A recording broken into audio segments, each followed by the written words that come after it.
তার সাথে চুক্তি হলো, হ্যাঁ আপনি আমাদের রব, জমিনে গিয়ে আমরা আপনারই গোলামি করব।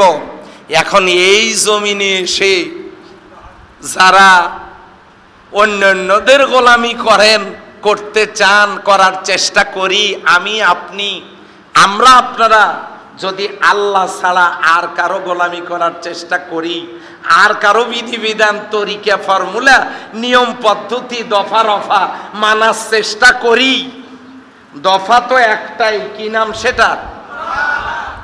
একটাই দফা। আল্লাহ আল্লাহ আল্লাহ যখন বলেছেন আলাস্তু বিরব্বিকুম, আমি কি রব নই?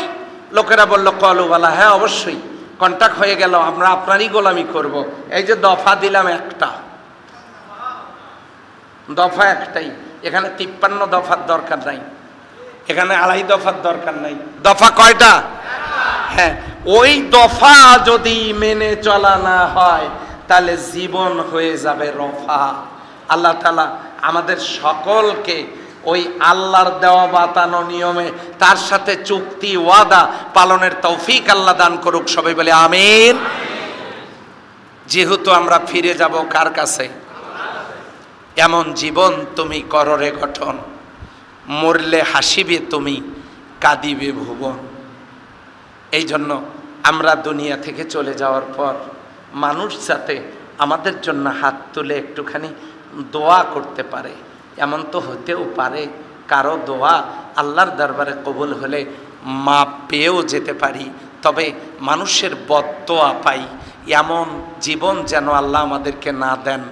এতটুকুন ফরিয়াদ আল্লাহর দরবারে করে, যেহেতু আমরা দুনিয়া ছেড়ে চলে যাব, কে কখন যাব জানি না, আল্লাহ যেন আমাদেরকে ইমানের মউত নসিব করেন। সবাই বলে আমিন। আল্লাহ তাআলা মাটি দিয়ে সৃষ্টি করেছেন কাকে? দেখি মনে আছে কিনা? আদম আলাইহিস সালামকে। জিনদেরকে সৃষ্টি করেছেন কি দিয়া? কি সবাই না বললে তো হবে না, কি দেয়া? আগুন। ফেরেশতা সৃষ্টি করেছেন কি দেয়া? নূর দিয়ে। মানুষ সৃষ্টি করেছেন কি দেয়া? না, মাটির সান্নিধ্যাস থেকে। তাহলে ওয়ালাকাদ খালাকনাল ইনসানা মিন সুলালাতিন মিন তিন, আমি অবশ্যই মানুষকে সৃষ্টি করেছে মাটির সান্নিধ্যাস থেকে।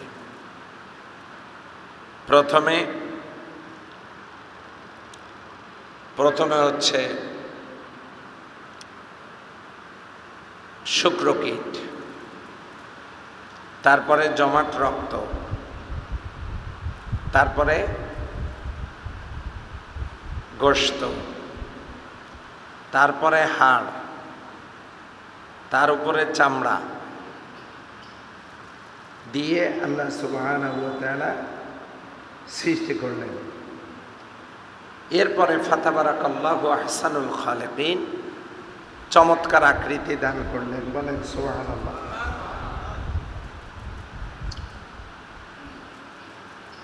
সুম্মা জাআলনাকুম আজওয়াজা, এরপরে আল্লাহ সৃষ্টি করেছেন জোড়ায় জোড়ায়।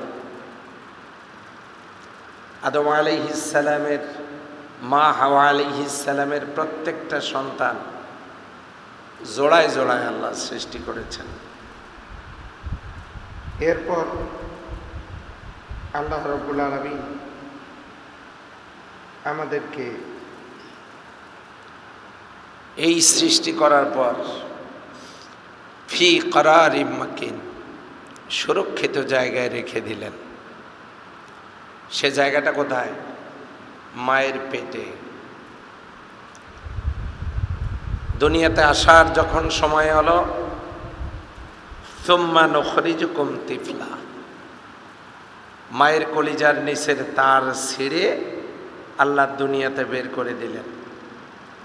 কলিজার নিচের তারের সংযোগ ছিল নাভি দিয়া, মায়ের শরীরের রক্ত সন্তানের শরীরে আসতো, মায়ের পেটে বাচ্চা বড় হয়ে গেল। সুবহানাল্লাহ বলে। এরপরে সময় যখন হলো, বাচ্চাকে আল্লাহ কোথায় পাঠালেন?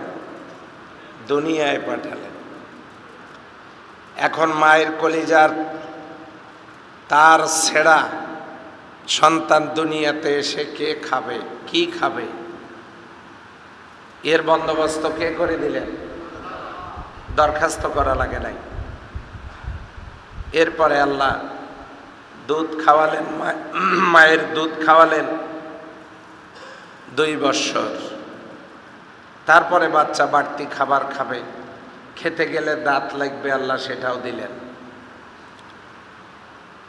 এরপরে ছোট দাঁতগুলো গত জুমায় তো আমরা ইঁদুরের গর্তে দিছি নাকি, মনে নাই? ইঁদুরের গর্তে দিয়ে আসে। তারপরে আল্লাহ বড় দাঁত দিয়ে দিলেন, সামনের গুলো কাটার জন্য, পিছনের গুলো চিবানোর জন্য। বাচ্চা খাচ্ছে আর বড় হচ্ছে। বাচ্চার যখন বয়স 10 বছর, আল্লাহর ফেরেশতারা তাকে জানাতে থাকে, ও আল্লাহর বান্দা, তুমি কি জানো নাকি আমার আল্লাহ তোমাকে কি জন্য বানাইছেন? আল্লাহ জানায় দিলেন, ওয়ামা খালাকতুল জিন্না ওয়াল ইনসা ইল্লা লিয়াবুদুন। আল্লাহ রাব্বুল আলামিন জিন এবং ইনসান এই দুইটা জাতিকে কেবলমাত্র শুধুমাত্র তারই দাসত্ব গোলামি করার জন্য বানাইছেন। আওয়াজ দিয়ে বলেন আলহামদুলিল্লাহ। এই জন্য 7 বৎসর বয়স হলেই বাচ্চাকে নামাজের জন্য তাকিদ দিতে হবে। যদি 10 বৎসরেও নামাজ শুরু করে দেয়, নামাজ শুরু না করে, তাকে শাসন করতে হবে। কারণ এই বাচ্চাগুলোকে যদি ছোটবেলায় নামাজের দিকে আহ্বান জানানো হয়, তাকে ইমপ্রেশন ইনস্প্রেড করা না হয়, তাহলে এই বাচ্চাগুলো আল্লাহর দিন থেকে দূরে সরে যাওয়ার সম্ভাবনা আছে। কথা ঠিক নয় কি? এই জন্য বাচ্চাদেরকে উদ্বুদ্ধ করতে হবে। ছোট ছোট বাচ্চারা যখন মসজিদে আসে, আপনারা বাচ্চাদেরকে কখনো তুচ্ছ তাচ্ছিল্য করবেন না। ওরা মসজিদে এসে দুষ্টুমি করবে, করতে দেন। খেলাধুলা করবে, করতে দেন। নামাজের সামন দিয়ে চলাফেরা করবে, করতে দেন। মনে রাখবেন, নামাজের সামন দিয়ে ছোট্ট বাচ্চা চলাফেরা করলে নামাজের কোনো ক্ষতি হয় না, কোনো ক্ষতি হয় না। খবরদার, বাচ্চাদেরকে কেউ ধমক দেবেন না। বাচ্চা সেজদা দেওয়ার জায়গায় বসে আছে, সেজদাতে গিয়ে আস্তে করে বাচ্চাকে ওখান থেকে সরায়া সেজদা দিবেন, নামাজের কোনো ক্ষতি হবে না। কই সুবহানাল্লাহ তো বলতেছেন। অনেকেই সামনের কাতারে বাচ্চাদেরকে নিতে চায় না। ওরা যেখানে দাঁড়াতে চায় সেখানে দাঁড়াবে, বাধা দেওয়ার কোনো সুযোগ নেই। আমরা করি কি, সব কাতার থেকে বাচ্চাগুলো নিয়ে এই সামনের কাতারে দাঁড়াইলে বলে এই পিছনে যাও, দ্বিতীয়টাতে দাঁড়ায় চান্স নাই, যাও পিছনে যাও। তৃতীয় কাতারে দাঁড়ায়, আবার থমো, এই কথা গায়ে লাগে না, বাচ্চারা পিছনে যাও। এগুলো আমাদের সমাজে চালু আছে না? না। এরপরে সব কাতার থেকে 8টা 10টা বাচ্চা যখন নামাজের ভিতরে একখানে হয়, এখন ইমাম সাহেব তো সূরা কিরাত নিয়ে ব্যস্ত, এরা একজন আর একজনকে গুতি নিয়ে ব্যস্ত। কথা বলেন ঠিক আছে না? এরপরে সেজদায় গেলে কল্লা ঠেসি ধরে, থাক কিছুক্ষণ। ও নিচ থেকেই চিল্লায়, কান্নাকাটি করে, আর হাসাহাসি শুরু, একজন আর একজনকে চিমটায়, খামসায়। আর এদিকে মাশাআল্লাহ যারা তাড়ায় দিয়েছে সামনের কাতার থেকে, তারা কোনোরকম মাথা ঝোঁকায় রাগে আত্মাহিয়াত তাড়াতাড়ি শেষ করে সালাম ফিরে ধমক, এমন জোরে ধমক দেয় বাচ্চারা মসজিদ থেকে ভয়ে দৌড় দিয়ে পালায় যায়। কে দিল আপনাকে এই অধিকার বাচ্চাদেরকে মসজিদ থেকে তাড়ায় দেওয়া? মনে রাখবেন, কোন মসজিদে যদি ছোট বাচ্চাদের আনাগোনায় ভরে না যায়, বাচ্চাদের কলরব না থাকে মসজিদে, বাচ্চা খেলবে, দৌড়াদৌড়ি করবে, আপনারা আপনাদের বাচ্চাদেরকে আনবেন। ওই তো আমাদের আলতাফনগরের সম্মানিত চেয়ারম্যান, উনি তো বাচ্চাদের খেলাধুলারও ব্যবস্থা করে দিয়েছেন, যথেষ্ট পানির বন্দোবস্ত, বাগান, বিশাল জায়গা জুড়ে বাচ্চারা খেলবে, মসজিদে আসবে, খেলবে, কোনো সমস্যা নাই। আল্লাহর নবী সাল্লাল্লাহু আলাইহি ওয়াসাল্লাম একদিন সেজদায় পড়ে আছেন। হযরতে ইমাম হাসান হুসাইন দুইজন বিশ্বনবীর কাদের উপরে উঠে বসেছেন, বিশ্বনবীকে ঘোড়া বানিয়েছেন। রাসূলুল্লাহ সাল্লাল্লাহু আলাইহি ওয়াসাল্লাম সেজদায়, আর নাতি দুইজন কাঁধের উপরে উঠে বসেছেন, ঘোড়া বানাইছেন আল্লাহর নবীকে। সুবহানাল্লাহ, সুবহানাল্লাহ। বিশ্বনবীর পিঠের উপরে রাসূলুল্লাহ সাল্লাল্লাহু আলাইহি ওয়াসাল্লাম, ওরা পিঠের উপরেও সে খেলতেছে, আল্লাহর হাবিব সেজদায়, সেজদা থেকে মাথা তুলতে পারছেন না, দাঁড়াতে পারছেন না। হযরতে জিবরিল আমিন বিশ্বনবীর কাছে এসে জানায় দিলেন, ওগো নবীজি, সালাত চলাকালীন সময়ে আপনার আদরের নাতিরা আপনার পিঠে, আর আপনি সেজদায় আছেন, আল্লাহ আপনার প্রতি বহুত খুশি আছেন। কাজেই ছোট বাচ্চাদের কলরবে মুখরিত হবে মসজিদ। ছোট বাচ্চাদেরকে আপনি পাশে দাঁড় করায় নামাজ আপনার দেখানো নিয়মে, বাচ্চারা যদি নামাজের তারতিব শিখে যায়, সারাটা জীবন যত ইবাদত করবে আপনাকে আল্লাহ সওয়াব থেকে মাহরুম করবেন না। বলেন সুবহানাল্লাহ। তাহলে ছোট বাচ্চাদেরকে মসজিদে যাওয়া, পাশে দাঁড় করানো, নামাজে সহযোগিতা করা, ওদের দুষ্টমিতে রাগ না করা, এরকম সিদ্ধান্ত আমরা নেব তো ইনশাআল্লাহ? আল্লাহ তৌফিক দান করুক বলে আমি। সম্মানিত ভাইয়েরা, আমার মা বোনেরা, আল্লাহ রাব্বুল আলামিন 10 বছর বয়সে নামাজকে ফরজ করে দেওয়ার কারণ হলো, এই দুনিয়াতে মানুষ যদি কোনো হোটেলে খায়, বিল না দিয়া আসার কি সুযোগ আছে? হ্যাঁ, কোন 2-1 দিন হয়তো হইতে পারে, অনেক লোকের ভিড়ে মিষ্টি সিঙ্গাড়া খাওয়ার পর বিল না দিয়ে পার পাইছে। কিন্তু এই কাজ কি প্রতিদিন করার সুযোগ আছে নাকি? যেদিন ধরা পড়বে সেই দিন বিপদ আছে না নাই? কতই আর বিল? সর্বোচ্চ 40 টাকা, 30 টাকা বিল বা 20 টাকা বিল, এইটা না দিয়ে যাওয়া যায় না। চুরি করে যাইতে ধরলে, ধরা পড়লে হোটেলের পিলারের সাথে আটকায়া বেঁধে রাখে,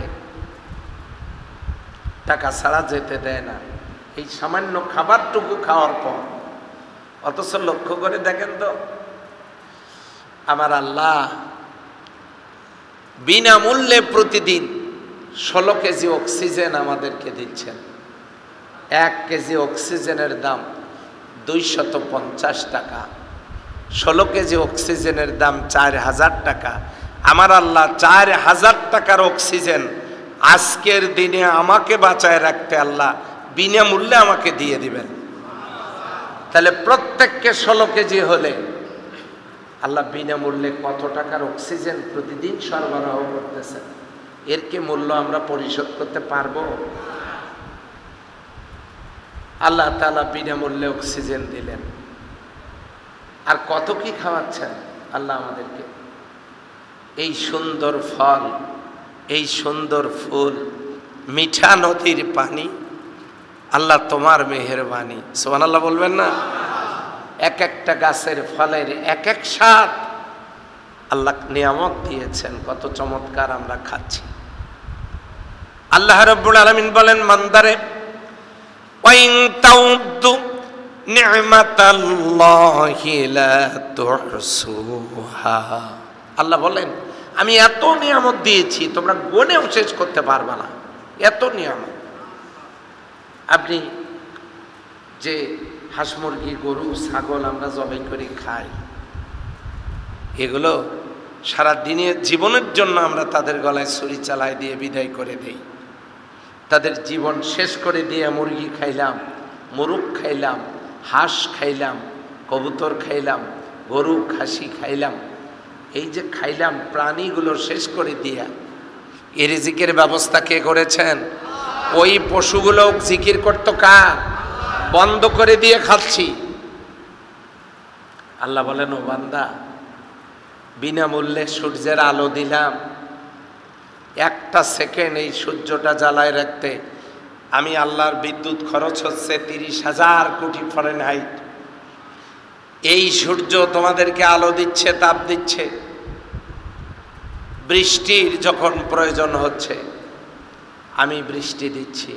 এই বৃষ্টিতে তোমাদের শস্য জিরাতের যাতে ক্ষতি না হয়, বৃষ্টি আসার আগেই তোমাদের কাপড় চোপড় শুকনা কাপড় যাতে ভিজে না যায়, বৃষ্টি আসার আগেই ঠান্ডা বাতাস আগে পাঠায় দিয়া সতর্ক করতেছি, খেতাবালি যা আছে বাইরে সব ঘরে উঠাও, বৃষ্টি আসতেছে। সুবহানাল্লাহ বলবেন না? এ ব্যবস্থা কে করে দিয়েছেন? আমি আল্লাহ তোমাদের জন্য এত কিছু করলাম। পা দিলাম হাঁটার জন্য, হাত দিলাম ইনকামের জন্য, উপার্জনের জন্য, মুখ দিলাম খাবার জন্য, নাক দিলাম অক্সিজেন গ্রহণ করার জন্য, চোখ দিলাম দেখার জন্য। ও বান্দা, যদি ভালো লাগে উপরে দিলাম কপাল, ভালো লাগলে তুমি আমারে দৈনিক 5 বার সেজদা দিয়ে দিও। সম্মানিত আমার ভাই ও বোনেরা, লক্ষ্য করুন, তাহলে আল্লাহ সুবহানাহু ওয়া তাআলা আমাদেরকে সৃষ্টি করেছেন কিসের জন্য? ইবাদতের জন্য। কিসের জন্য? আওয়াজ দিয়ে বলেন, কিসের জন্য? ইবাদতের জন্য। এখন সেই ইবাদতটা কি? আপনারা হয়তো বলবেন নামাজ, হ্যাঁ, রোজা, তাও ঠিক, হজ যাকাত ওটাও ঠিক, পিতামাতার খেদমত সেটাও ঠিক। এক কথায় মুমিন জীবন যা করবে, মুমিনেরা ইমানদারেরা যা করবে, কাজটা যদি আল্লাহর হুকুম মতো হয় আর রাসূলের তরিকা মোতাবেক হয়, সমস্ত কাজগুলো আল্লাহর ইবাদত। তাহলে ইবাদত কি একটা না অসংখ্য? এখন আসেন, এক পিতা তার 2 পুত্র, এক পুত্র মোটেও বাবাকে মানে না, আর এক পুত্র বাবাকে অত্যন্ত মহব্বত করে, কিন্তু বাবার একটা আদেশ বা একটা নিষেধও সে মান্য করে না। এই 2 পুত্রের মধ্যে কোন পুত্র ভালো?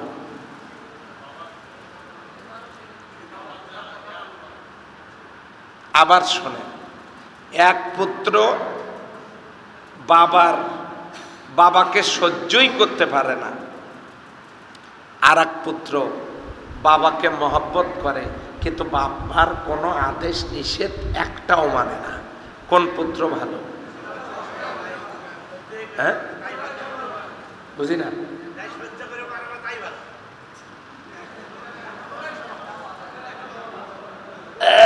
একটু বুঝে শুনে আবারও বলে, হ্যাঁ, আবার বলি, 2 পুত্র, এক পুত্র বাবাকে মোটেও সহ্য করতে পারে না, আর এক পুত্র আমার বাবা খুবই ভালো মানুষ, তার মতো মানুষ হয় না, কিন্তু ওই ছেলেটা আবার বাবার একটা আদেশও মানে না, একটা নিষেধও মানে না। এবার বলেন কোনটা ভালো? কি না? একটাও ভালো না। দুইটাই কি? অল আর ইকুয়াল। অল আর ইকুয়াল, দুইটাই সমান। তাহলে এক পুত্রর এক পিতার দুই সন্তান একটা বাবাকে টোটালি মানে না, আর একটা বাবার প্রশংসা করে কিন্তু বাবার আদেশ নিষেধ একটাও মানে না। এই দুইটা যেমন সমান, এ কথা কি আপনাদের ঠিক আছে তো? আচ্ছা, যদি ঠিক থাকে, এক শ্রেণীর মানুষ আছে এই সমাজে যারা আল্লাহকে মানে না, টোটালি মানে না। আর এক শ্রেণী হলো আমার আল্লাহ কত দয়ালু, আল্লাহ ভালো, আমার আল্লাহর কোরআন ভালো, আমার আল্লাহর ইসলাম ভালো। শুক্রবারে অন্তত মসজিদে যাওয়া দরকার, রমজান মাসে নামাজ না পড়লেও রোজাটা রাখা দরকার। তো এখন আমার আল্লাহ ভালো, আল্লাহর কোরআন ভালো, কিন্তু আল্লাহর কোরআনের বিধান মানতে রাজি হয় না। এবার আপনারা বলেন এই দুই পুত্রের কোনটা ভালো? এবারে সমাজের সাথে মিলায় নেন। কাফের, মুশরিক, নাস্তিক, মুরতাদ, এরা টোটালি তাদের বক্তব্য হলো there is no God, unseen is nothing. অদৃশ্য বস্তুর অস্তিত্ব নাই, আল্লাহ বলতে কিচ্ছু নাই। অতএব তাদের কথা হলো আল্লাহ বলতে কিছু নেই, তারা আল্লাহকে টোটালি অস্বীকার করে। আর এক শ্রেণীর হলো এমন, আমার আল্লাহ কত দয়ালু, আমার আল্লাহ এত ভালো, তার কোনো তুলনা হয় না, আল্লাহ খুব ভালো, আল্লাহর কোরআনও ভালো, কিন্তু কিন্তু আল্লাহর কোরআনের বিধানের কথা বললে মেজাজ খারাপ করে, সহ্য করতে পারে না, বিরোধিতা করে। আল্লাহর আইনের কথা শুনলে মন খারাপ করে, বাঁকা চোখে তাকায়। এইরকম লোক আমাদের সমাজে আছে না নাই? আগেরটা এবং পরেরটা দুইটা কি? all are equal, there is no difference. I of ইসলাম, ইসলামের দৃষ্টিতে সব সমান। তো সম্মানিত ভাইয়েরা, দাসত্ব শুধু নামাজে নয়, আর শুক্রবারে মসজিদে যাওয়ার সময় টুপি কিনে নিয়ে যাওয়া নয়। দাসত্ব শুধু রমজান মাসে নামাজ বাদ দিয়ে রোজা করা নয়। দাসত্ব জীবনের সব জায়গায়। কিরকম জায়গায়? আপনি মসজিদ থেকে বের হয়ে যখন জুতা পায়ে দিবেন, কোন পা আগে দিবেন? খোলার সময় কোন পা? বাম পা। খাবেন কোন হাত দিয়ে? কোন পাশ থেকে? ব্যাস, খাবার শেষে কি বলবেন? আলহামদুলিল্লাহ। বিসমিল্লাহ বলে শুরু, আলহামদুলিল্লাহ বলে শেষ। এরপরে শোয়ার সময় কোন পাশে? ডান পাশে। তাহলে আপনি যেখানে যাবেন, পায়খানে যাওয়ার সময় কোন পা? বের হওয়ার সময় কোন পা? এই তো সব জায়গায় আল্লাহর বিধান আছে না নাই? আচ্ছা ভাই, আজকে আলতামনা করে আসার সময় আমি যদি পাঞ্জাবিটা উল্টা পাশে গায়ে দিয়ে আসতাম, আপনারা আমাকে কি বলতেন? না, হুজুরের হুশ নাই, বেহুশ। কি নাই? হুশ নাই। তারপরে বলতেন হুজুরের মাথা ঠিক নাই। একটা পাঞ্জাবি উল্টে পাশে গায়ে দিলে যদি আমাকে মাথা ঠিক নাই বলতে পারেন, যারা আল্লাহর হুকুমের বাইরে অন্য কোনো মতাদর্শ নিয়ে মাথা ঘামায়, এগুলোর কি মাথা ঠিক আছে বলে আপনারা মনে করেন? কথা বুঝতে হবে আপনারা।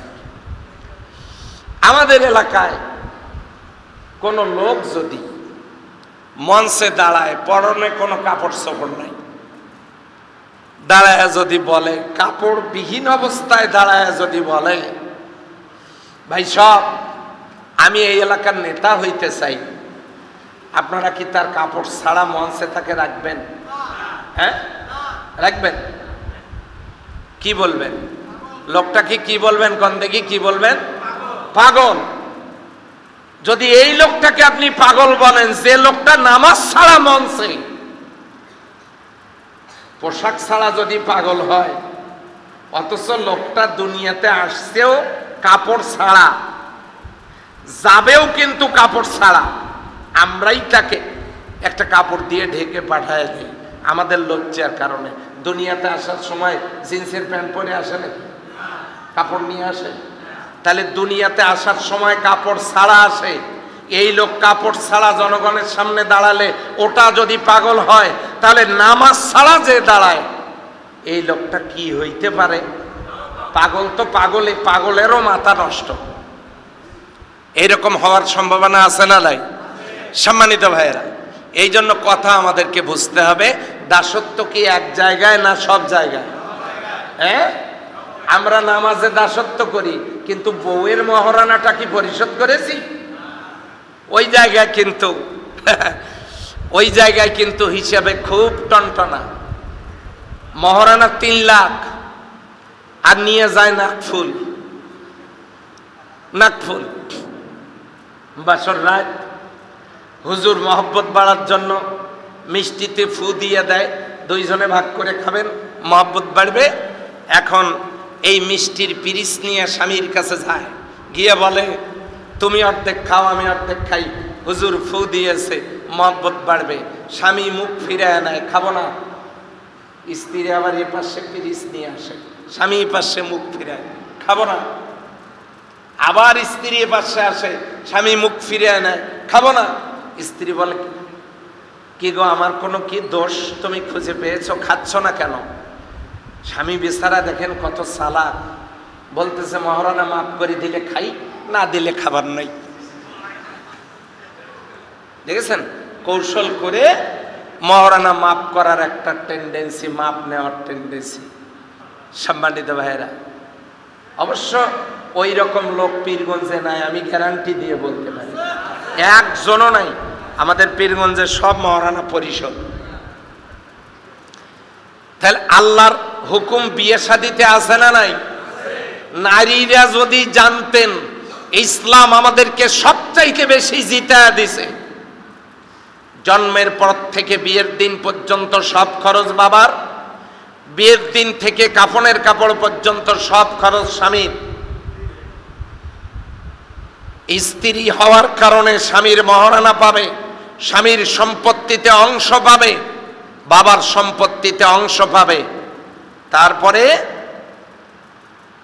আল্লাহ তাআলা নারীদের মর্যাদা দিয়েছেন, জান্নাতে সৃষ্টি করেছেন নারীদেরকে, পুরুষকে বানাইছেন দুনিয়ায়, নারীকে জান্নাতে। না কোরআনে পুরুষ জাতির নামে সূরা নাই, নারীর জাতি নামে সূরা নাজিল করেছেন। বিশ্বনবী মায়ের কথা বলেছেন, ওই ব্যক্তি ভাগ্যবান যার প্রথম সন্তান কন্যা। তারপরে বলেছেন, এক সাহাবী জিজ্ঞাসা করেছেন খেদমত করব কার? তোমার মার। তারপরে কার? তোমার মার। তারপরে কার? তোমার মার। তারপরে কার? তোমার মা পিতার। মায়ের কথা 3 বার বলেছেন নবীজি। তিনি নারীকে মর্যাদা দিলেন, আল্লাহ নারীদেরকে মর্যাদা দিলেন, ইসলাম নারীদেরকে মর্যাদা দিল। অথচ সেই নারীরা এটা না জানার কারণে আজকে ইসলামের দিকে ঝোঁকে না, ইসলাম বুঝতে চেষ্টা করে না। নারীরা যদি বুঝতেন আমাদের নারী নির্যাতন, আমাদের উপরে জুলুম, আমাদের প্রতি অন্যায়, সমস্ত কিছুর বিচার করবে ইসলাম, তাহলে নারীরা কোনো শুধু ভাতটা বাড়িতে খেয়ে সারাটা দিন তারা ইসলাম নিয়ে ব্যস্ত থাকত। কিন্তু আমাদের সমাজ তাদেরকে অন্ধ করে রেখেছে। কি দিয়া? স্টার জলসা, জি বাংলা আর টিভি চ্যানেলের অশ্লীল অনুষ্ঠানগুলো প্রতিদিন প্রশিক্ষণ দিচ্ছে অন্য কিছু। ফলে আমার দেশের মেয়েরা ইসলামকে একটা ব্যাকডেটেড মনে করছে, ইসলামকে মনে করছে যে এইটা আর এই সমাজে চলে না। ইসলাম ব্রড, মোর ব্রড, অলওয়েজ ব্রড। ইসলাম সব সময় উদার, বড়। ইসলাম সব সময় আধুনিক। সম্মানিত ভাইয়েরা, সম্মানিত মা বোনেরা, এই জন্য আপনারা বলুন, আমি বলবো না, আল্লাহর গোলামি কি এক জায়গায় না সব জায়গায়? হ্যাঁ, আওয়াজ দিয়ে বলেন কয় জায়গায়? এই গোলামি হবে অফিসে, এই গোলামি আদালতে, এই গোলামি কৃষি কাজে। এখন কৃষি কাজে কি? যত মোটা আইল, ফজরের নামাজ পড়ে যায়, বিসমিল্লাহ বলি, একেবারে কাটিং মাস্টার হিসাবে সোজা করে কেটে মোটা আইল, যেটাতে সাইকেল নিয়ে যাওয়া যাইতো, ওইটা কেটে চিকন করা লোক নদীর ওই পাশে আছে না? না, এদিকে তো আইল কাটা লোক নাই আমি জানি। তাহলে এই গোলামি হবে কৃষি কাজে। আপনার শস্য জিরাত এটার যেমন গুরুত্ব, অন্যের শস্য জিরাতেরও তো গুরুত্ব আছে। তাহলে আপনি গরু ছাগল দিয়ে অন্যের শস্য জিরাতের ক্ষতি করবেন কেন? অতএব অফিসে, আদালতে, কৃষিতে, ব্যবসা বাণিজ্যে, ব্যবসা বাণিজ্যের ব্যাপারে ব্যবসায়ীদেরকে আমি বলবো, নিজে যে চেয়ারটাতে বসেন আপনি দোকানের মালিক হিসেবে, ওই চেয়ারে কোনো গেস্টকে বসতে দেওয়ার দরকার নেই। এটা করা যাবে না, যাবে না এবং যাবে না, কথাটা মনে রাখেন। আপনার চেয়ার দামি হোক অথবা কম দামি হোক, পাশে আপনি আর একটা চেয়ার দিয়ে তাকে বসাবেন, ও চেয়ার আপনার জন্য এবং বরকতের জন্য ওখানেই আপনাকে বসতে হবে। এটা খেয়াল রাখতে হবে। কাস্টমারকে কখনো জিনিসের ক্রয় মূল্য বলবেন না এবং মিথ্যা কথাও বলবেন না। কাস্টমার বিশ্বাস করতে চায় না, আপনি বলবেন ভাই কেনা কত আছে তা বলবো না, তবে আমি এত টাকার কমে দিতে পারবো না। আর কসম খেয়ে কোনো জিনিস বিক্রি করবেন না। আল্লাহ ব্যবসায় বারাকা নাসিব করবেন এবং এই ব্যবসা আপনার জন্য হালাল উপার্জনের সম্প্রসারিত রুজির ব্যবস্থা আল্লাহ করে দিয়ে দেবেন। তাহলে ব্যবসায় আল্লাহ রাসূলের বিধান আছে না নাই? তাহলে নামাজে, রোজায়, হজে, জাকাতে, তারপরে আপনার অফিসে, আদালতে, ব্যবসায়, বাণিজ্যে, চাকরিতে, গাড়িতে, খেতে, খামারে, সব জায়গায় আল্লাহর বিধান আছে। খালি পোশাকে আল্লাহর বিধান নাই, আছে? পুরুষ মানুষ কখনো আপনার প্যান্টটা টাকনুর নিচে যাবে না। অনেককে আমি দেখি নামাজে দাঁড়ানোর সময় টাকনুর নিচ থেকে প্যান্ট ভাঁজ করে আপনারা জড়ো করে তুলে তারপরে নামাজে দাঁড়ান। পাইলেনটা কই? আপনি জানেন এই টাকনুর নিচে প্যান্ট গেলে শারীরিক সমস্যা হলো যৌন দুর্বলতা দেখা দেবে পুরুষের। 2, টাকনুর নিচে প্যান্ট গেলে কিয়ামতের ময়দানে আল্লাহ গোসা করেও ওই ব্যক্তির সাথে কথা বলবেন না। তাহলে যেখানে সহিহ হাদিস দ্বারা প্রমাণিত যার টাকনুর নিচে কাপড় যাবে, প্যান্ট যাবে কোনো পুরুষ মানুষের, এই ওয়াজ করি আমরা পুরুষের জন্য, আর এই ওয়াজের আমল করলো মহিলারা। তারা প্লাজো বানিয়ে নিল। এখন এই প্লাজো পরার পরে মনে হয় এটা কি প্লাজো না দাদার লুঙ্গি, কিছুই তো বোঝা যায় না। তারা টাকনুর অনেকটা উপরের এই প্লাজোটা পরলো। আমরা ওয়াজ করেছি পুরুষ মানুষ টাকনুর নিচে কাপড় পরা যাবে না, মহিলারা এটার আমল করতেছে, টাকনু থেকে অনেক উপরে প্লাজো পরতেছে। নাউজুবিল্লাহ বলেন। তাহলে আমরা কি? জি, আমরা কি টাকনুর নিচ থেকে কাপড় উপরে তুলতে পারবো ইনশাল্লাহ? আপনি আজকেই গিয়ে দর্জিকে বলবেন জন্মের কাটা কাটেন, হ্যাঁ? আবার এই কথা বাড়িতে বলিয়েন না। লম্বা প্যান্ট স্ত্রীকে বলেছেন তুমি 2 ইঞ্চি কাটিয়ে সেলাই দিয়ে রাখবা। স্ত্রী কাজের কারণে ভুলে যাওয়ার কারণে বাড়িতে গিয়ে খুব রাগারাগি, তোমাকে প্যান্টটা কাটতে বলেছে, তুমি কাটো নাই কেন, আমার কোনো কথা তুমি শোনো না, ইত্যাদি ইত্যাদি যথেষ্ট বাড়িতে তোলপা। মা এসে বলতেছে ওইটা তোমার চিন্তা করার দরকার নাই, ওটা আমি দেখতেছি কি করা যায়। বৌমাকে এত রাগারাগি করার দরকার নাই। রাগ করে ছেলে চলে গেছে। স্ত্রী চিন্তা করলো আবার যদি এসে রাগারাগি করে, তার সাথে সব কাজ বাদ দিয়া ওইটাই আগে কাটি। 2 ইঞ্চি কাটিয়ে সেলাই দিয়ে রাখছে, কিন্তু এটা আবার মায়ে জানে না। মা চিন্তা করলো ওর তো মেজাজ ভালো না, আসলে আবার না জানি কি করে। মা এই প্যান্ট নিয়ে গিয়ে উনি 2 ইঞ্চি পরিমাণ কাটিয়া সেলাই দিয়ে রাখছে, এটা আবার তার বোন জানে না। মনে করছে মা তো কাজ করছে, ভাবিও তো অন্য কাজে ব্যস্ত, যাই কাজটা করে রাখি, ভাইয়ের বকনি যাতে শোনা না লাগে পরবর্তীতে। এবারে বোন নিয়ে গিয়ে 2 ইঞ্চি কাটিয়া সেলাই দিয়ে রেখে দিয়েছে। এবারে বাড়িতে এসে প্যান্ট হাতে নিয়েছে, পরবে, দেখবে, পরে দেখে ছিল ফুল প্যান্ট, হয়ে আছে 3/4। তাহলে এই যে এই 3/4-এর কথা আমি বলি নাই, আমি বলেছি যে আপনি টাকনুর উপরে প্যান্টটা কাটবেন।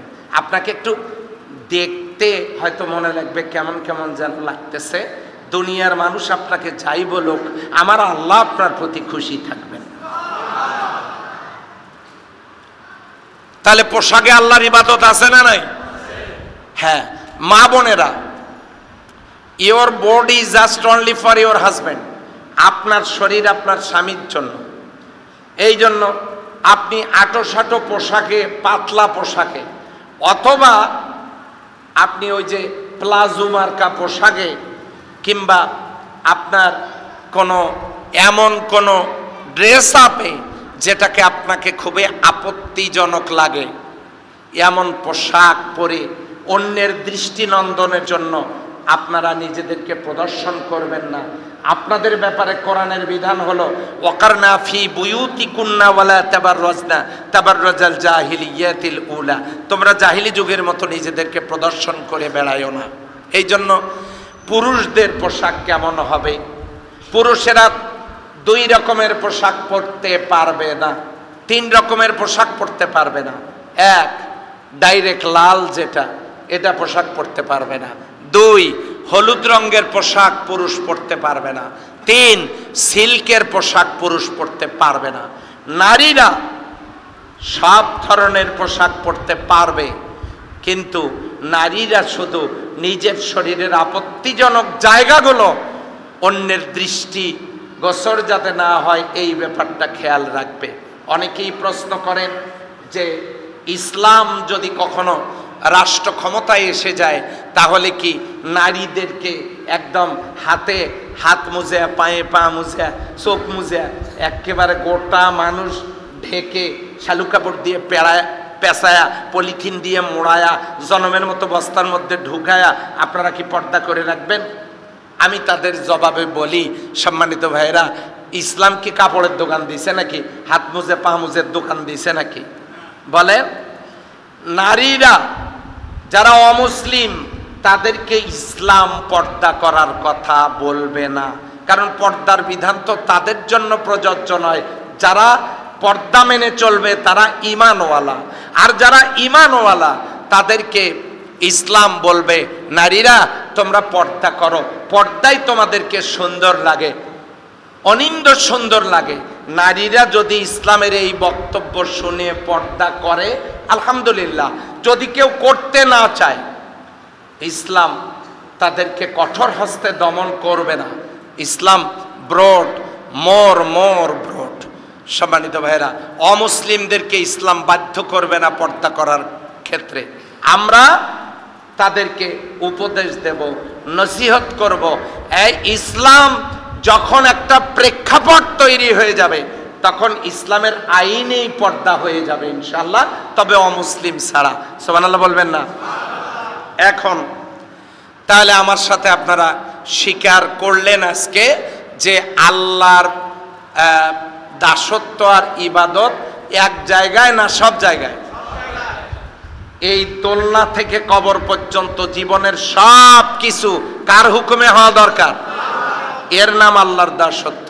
শুধু রাজনীতিটা বাদ, এটাও এক কথায় যত ক্রিয়া যত কর্ম সব হতে হবে কার হুকুমে? আল্লাহ। বাস এইটা আমরা বুঝলাম।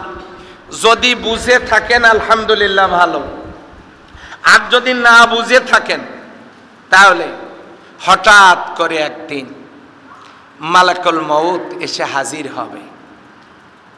নাম কি? আজরাইল। এসে হাজির হয়ে যাবে। যখন হাজির হয়ে যাবে, ফাইজা জা আজালুহুম লা ইস্তাখিরুনা সাআতাম ওয়া লা ইস্তাকদিমুন। ওই সময়টা যখন এসে যাবে, এক মুহূর্ত দেরি করা হবে না। কণ্ঠনালীটা চেপে ধরা হবে। 8 জন ফেরেশতা জান কবজের জন্য আসবেন। তারা সবাই রুহটা ধরে টান দেবে। রুহের দৈর্ঘ্য 120 হাত। রুহ ধরে টান দেবে। সিম গাছ ধরে টান দিলে কঞ্চি পাটখড়ি সহ সব তুমড়ে মুসড়ে যেমন আসে, ফেরেশতারা যখন রুহটা ধরে টান দেবে, পাগুলো হাতগুলো তুমড়ে মুসড়ে মানে পাকা হয়ে আসতে ধরবে। লোকটা কাঁপতে থাকবে থরথর করে। আইনামা তাকুনু ইউদরিকুমুল মাউতু ওয়ালাউ কুনতুম ফি বুরুজিম মুশাইয়্যিদা। বিরাট বড় অট্টালিকার মাঝে থাকলেও আমরা বাঁচতে পারবো না। কুল্লু নাফসুন যায়কাতুল মাউত, প্রত্যেক প্রাণী মৃত্যুর স্বাদ গ্রহণ করবে। মরা লাগবে না? লাগবে না বলেন তো? লাগবে। এখন এই যে মৃত্যু আমাদের যাদের হবে, সম্মানিত হাজিরিন, যারা আমরা মরব, এখন আমাদের মৃত্যুটা ভালো মৃত্যু হোক, এটাকে আমরা চাই? সবাই চাই? যদি চাই, এখন মৃত্যু ভালো হবে কিভাবে সেটা কি আমার জানার দরকার নাই? 8টা কারণে একজন মানুষের মৌত ভালো মৌত হয়। সেই মানুষটা ইমানের মৌত পায়, শাহাদাতের মৌত তার নসিব হয়ে যায়। বলেন সুবহানাল্লাহ। জানার দরকার কি আছে?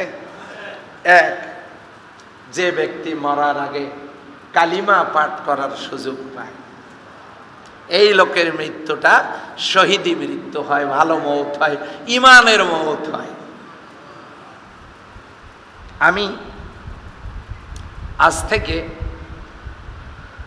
প্রায় 20 বছর আগে, আমি নাম বলবো না, আপনারা চিনবেন, এমন একজন ব্যক্তির জানাজায় হাজির ছিলাম। তো সেই জানাজা হয়ে গেল। জানাজা আমাকে পড়তে বলা হলো। আমি সেখানে বললাম, মৃত ব্যক্তির কোনো ঋণ দেনা আছে কিনা পরিশোধের কথা বলেন। মৃত ব্যক্তি সম্পর্কে জিজ্ঞাসা যা আমার করার পর জানাজা আমি করলাম। লাশ নিয়ে যাওয়া হলো কবরে। লাশটা কবরে নামাচ্ছে, আমি দাঁড়ানো ওখানে। আমি দেখলাম কবরের চতুর্পাশে প্রায় 6-7 হাত দূর থেকে মাটি ফাটল ধরে কবরের দিকে আসতেছে। আমি বললাম, কবরে যারা নিচে আছেন খুব দ্রুত কবর থেকে উঠুন। লোক 3 জন শুধু লাশটা রেখে কবর থেকে উঠেছে। চতুর্পাশের মাটিগুলো একবারে এসে গোটা কবরটা সমান করে দিয়েছে। এটা আমার নিজে দেখা ঘটনা। কাজেই সেই কবরে আমরা কিন্তু যাত্রী সবাই, আমরা সবাই যাব।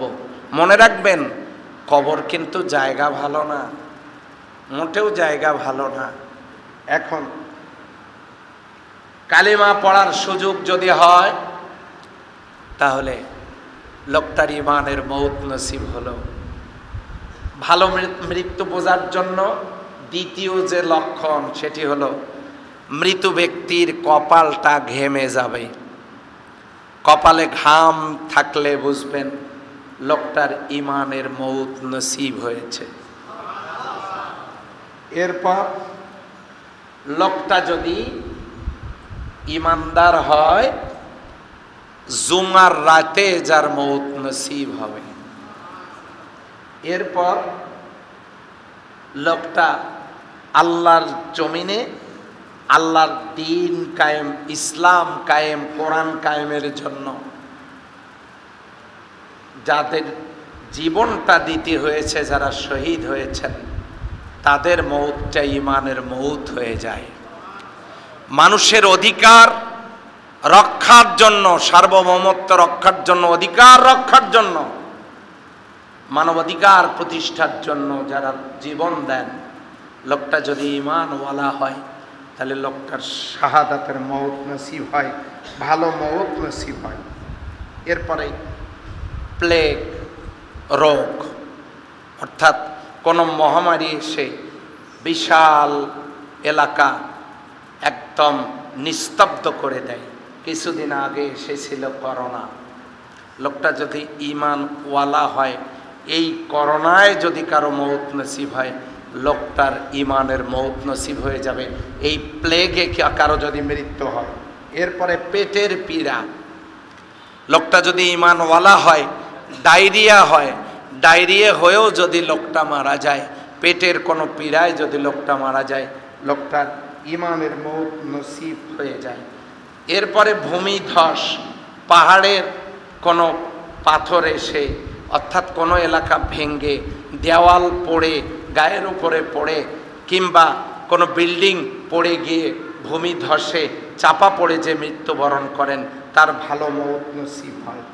এরপরে কোনো নারী যদি তার বাচ্চা প্রসবের সময় দুনিয়া থেকে বিদায় নিয়ে চলে যায়, তাহলে এই মহিলা শহীদি মউত হয় এবং ভালো মউত হয়। লোকটা মউতটা, ওই মহিলার মউতটা ইমানের মউত নসিব হয়ে যায়। এরপর আগুনে পুড়ে কেউ যদি মারা যায়, আগুন লেগেছে, বাঁচার কোনো পথ তার ছিল না, আগুনে পুড়ে মারা গেছে, লোকটার মউত ভালো মউত হয়। এরপর জীবন, সম্পদ, দিন, আল্লাহর দিন এবং মানবাধিকার রক্ষার্থে যারা মৃত্যুবরণ করেন, তাদের মউতটা ভালো মউত হয়। এই ভালো মউতের 10টা বিষয় আমি আপনাদেরকে জানাইলাম, কিন্তু প্রথম যেটা, সেটা হলো ইমানের মউত আমাদের নসিব হতে আল্লাহ যেন করে দেন, বলে আমিন। এখন আমাদেরকে ভাবতে হবে আমাদের ইমান কি অরিজিনাল নাকি ফটোস্ট্যাট, অরিজিনাল ইমান নাকি ফটোস্ট্যাট ইমান। অরিজিনাল ইমান হলো সেইটা যেটা শুধু আল্লাহর জন্যই, আল্লাহর হুকুম পালনের জন্যই ইমান। আর ফটোস্ট্যাট ইমান হলো ওইটা, সেটা হলো দেখতে ইমানদারের মতো, কিন্তু কাম হলো মিস্টার ইবলিস ওরফে শয়তানের। তাহলে এই ইমানদার কি অরিজিনাল না ফটোস্ট্যাট? জাল টাকা ধরা পড়লে যেমন বাজারে বিপদ আছে, কিয়ামতের দিন জাল মুসলমান ধরা পড়লেও বিপদ, আস্তে করে বলেন, আছে না নাই? তো এই জন্য আল্লাহ তাআলা বলছেন, সুম্মা ইন্নাকুম বা'দা যালিকা লামাইয়াতুন, এরপর তোমাদেরকে অবশ্যই মৃত্যুবরণ করতে হবে। ওই মৃত্যু অবধারিত। মৌতের হাত থেকে পালাতে চাইলেও আমরা পালাতে পারবো না। আইনামা তাকুনু ইউদরিকুমুল মাউত ওয়ালাউ কুনতুম ফি বুরুজিম মুশাইয়্যিদা, বিরাট বড় অট্টালিকার মাঝে থাকলেও আমরা মৌত থেকে বাঁচতে পারবো না। এখন সেই মৌত না জানি কার কখন এসে যায়। আমাদের তো আসবে না, কি বলেন? মৌত আসবে? হ্যাঁ, কখন আসবে বলেন তো? হ্যাঁ, গ্যারান্টি আছে। প্রত্যেকটা মানুষের চোখে তার হায়াত লেখা আছে। প্রত্যেকটা মানুষের চোখে তার হায়াত লেখা আছে, কিন্তু আমরা দেখতে পাই না। দেখতে না পাওয়ার কারণে আমরা যেমন দিন তারিখ জানি না, অথচ লিখে দেওয়াই আছে আমরা কতদিন বাঁচবো, ওটা লেখাই আছে, হায়াত লেখা আছে, আমরা দেখতে পাই না। কত কি আমরা নিজের চোখেই দেখতে পাই না। এই যে এখান থেকে সৈয়দপুরে বিমানটা, আপনারা যারা বিমানে উঠেছেন, হাজী সাহেবগণ তো উঠেছেনই, যারা বিমানে উঠেছেন, আমরা যারা উঠেছি, এই বিমানটা এত বড়, কয়েকটা বাস একখানে জোড়া দিলে যত বড় হবে। বাসে তো সিট 4টা, আর ওই বিমানের ভিতরে ছোট বিমানগুলোতে মানে 6টা 8টা, বড় বিমানগুলোতে 10টা 12টা।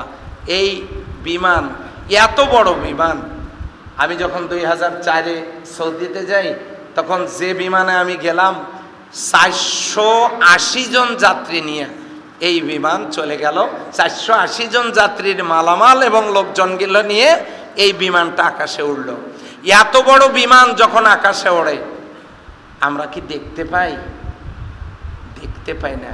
দেখতে পাই একটা ওই চামচিকার মতো, ছোট্ট বাবুই পাখির মতো হয়তো দেখতে পাই, আর একটু উপরে উঠলে দেখতেই পাই না। তাহলে এত বড় বিমান নিজের চোখে দেখাই যায় না, তাহলে এই যে উপরে যে ফেরেশতারা ঘুরতেছে, এটা কি সম্ভব না অসম্ভব?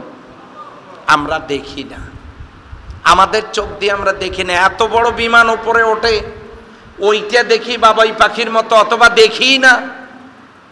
আর আল্লাহর ফেরেশতারাও ঠিক একইভাবে আছে, আমরা দেখতেছি না। কাছেই আছে, 2 কাঁধে 2 ফেরেশতা, আমরা কিন্তু দেখতেছি না, দেখতে পাচ্ছি না। সেই জন্য সম্মানিত হাজিরিন, ফেরেশতা কিন্তু রেডি। সময় যখন শেষ, কণ্ঠনালী চেপে ধরবে, 8 জন ফেরেশতা টান দিয়া এখানে নিয়ে আসবে, মালাকুল মউত এখান থেকে নিয়ে যাবে। জান কবজ করার পর ফেরেশতারা যখন এইটা নিয়ে যাবে, উপরে যে ফেরেশতা আছে তারা বলবে, এই লোকটা কি ঈমানওয়ালা? লোকটা যদি ঈমানওয়ালা হয়, তাহলে লোকটার জন্য উপরের দরজা খোলা, আর ঈমানওয়ালা যদি না হয়, তাহলে রিটার্ন ব্যাক। এরপরে আমাদের গোসল দিবে, বড়ই পাতা নিম পাতা দিয়ে গোসল দিবে। দুনিয়ার জারি জুরি সব শেষ, পাওয়ার শেষ, ক্ষমতা শেষ, দল শেষ, এমপি মন্ত্রীগিরি শেষ, নির্বাচন শেষ, সব শেষ। এরপরে কবরে আস্তে করে রেখে দিচ্ছে, বিসমিল্লাহি ওয়াবিল্লাহি ওয়াফি সাবিলিল্লাহি ওয়া আলা মিল্লাতি রাসূলিল্লাহ। এই কথা বলে মিল্লাতে রাসূলের উপরে যে লাশটা আপনি আমি রেখে দেই, এই কথাটা বলার আগে আপনার একটু ভাবা দরকার, লোকটা কি নামাজি ছিল? লোকটা কি আল্লাহর দ্বীনের উপরে কায়েম ছিল? লোকটা কি আল্লাহর দ্বীনের কাজ করত? লোকটা কি কোরআন অনুযায়ী চলতো? যদি না চলে, তাহলে আপনি কিভাবে এই লাশটা মিল্লাতে রাসূলিল্লাহর উপরে দিতে পারেন? বেঁচে থাকতে যে লোকটা আল্লাহ এবং তার রাসূলের দরকার হলো না, এই লোকটা মরার পরে এই মরা পচা লাশটা রাসূল নিয়ে কি করবেন? কথা বলে না, কি করবেন? অথচ আমরা দিচ্ছি মিল্লাতে রাসূলিল্লাহ। এই মরা পচা লাশটা, যার কোনো দাম নাই, চারে না নিজের স্ত্রীর কাছেও, মারা যাওয়ার সাথে সাথে সমস্ত কাপড় চেঞ্জ করে খাটের উপর থেকে লাশ মাটিতে রাখা হয়। স্বামীর কাছে মূল্য নাই, স্ত্রীকে মাটিতে ফেলায় রাখা হয়, গোসল দিয়ে কাফন পরায় নিয়ে যাওয়া হয়। আল্লাহর হুকুম যদি বেঁচে থাকতে মানতে না পারি, তাহলে এই লোকের মরা লাশটা রাসূল কাঁধে নিয়ে করবেনটা কি? মাটি দিয়ে সবাই চলে আসবে, তারপরেই তো ঘটনা শুরু। ফেরেশতারা চলে আসবে, আসার পর প্রশ্ন হবে কয়টা? 3টা। মান রব্বুকা, তোমার রব কে? তার মানে তুমি আইন মানছো কার? দুই, অমা দিনুকা, তুমি কোন দলের লোক? ওই সময় যদি বলতে পারেন আমি তরমুজ পার্টির ভাইস চেয়ারম্যান, তাহলে তারপরের প্রশ্ন মনে হয় হবেই না। কি মনে করেন আপনারা?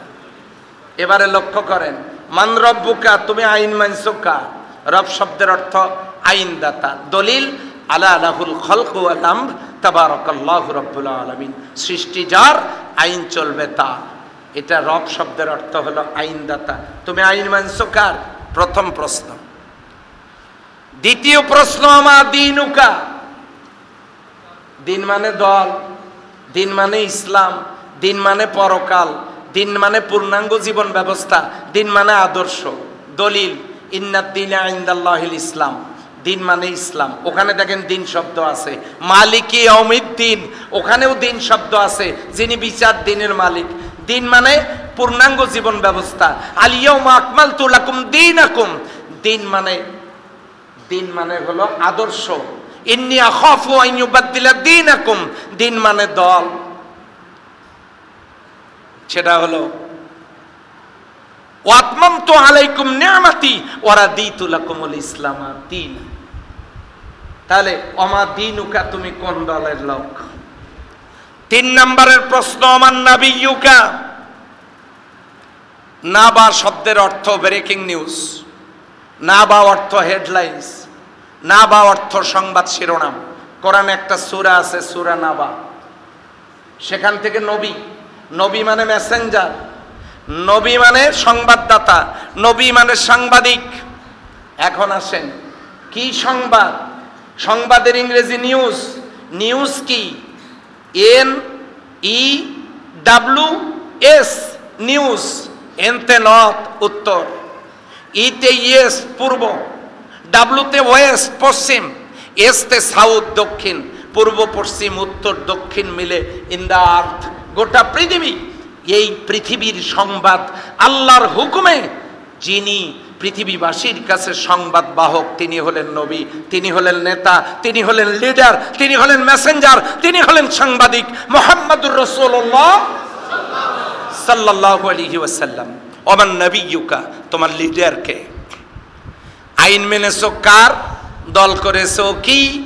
তোমার দলের নেতাকে। দেখেছেন কবরের প্রশ্ন, নামাজের প্রশ্ন নাই, রোজার প্রশ্ন নাই, হজের প্রশ্ন নাই, যাকাতের প্রশ্ন নাই, প্রশ্ন তিনটা। আইন মানছো কার? দল করেছো কার? নেতা মানেছো কাকে? এরপরেই বলা হবে উনজুর মান হাযার রাজুল, তাকা দেখো কবরের মধ্যে যে লোকটা, তাকে তুমি চেনো কিনা? ওখানে রাসূলুল্লাহ সাল্লাল্লাহু আলাইহি সাল্লামকে হাজির করা হবে, নবী করিম সাল্লাল্লাহু আলাইহি সাল্লামকে দেখার সুযোগ হবে। কিন্তু যারা রাসূলের আদর্শ মানে নাই, রাসূলকে দেখার পরেও ওই প্রশ্নের জবাব দিতে পারবে না। জবাব জানা থাকবে ভাই, কিন্তু দিতে পারবে না। এই উদাহরণ আমি আপনাদেরকে আগেই দিয়েছি যে জবাব জানা থাকলেও অনেক প্রশ্নের উত্তর দেওয়া যায় না। এই জন্য জবাব জানা থাকবে সবার, উত্তর দেবে না। এখন শেষ কথা আজকের জন্য, কি সেই শেষ কথা? ওই রুহের জগতে আল্লাহ প্রশ্ন করেছিলেন, আলাস্তু বিরব্বিকুম, আমি কি তোমাদের রব নই? তখন ওই ডোনাল্ড ট্রাম্প থেকে শুরু করে ডক্টর ইউনূস সাহেব পর্যন্ত, তামাম পৃথিবীর রাজা বাদশাহ, তামাম পৃথিবীর সকল মানুষ, হিন্দু বৌদ্ধ খ্রিস্টান নাগরিক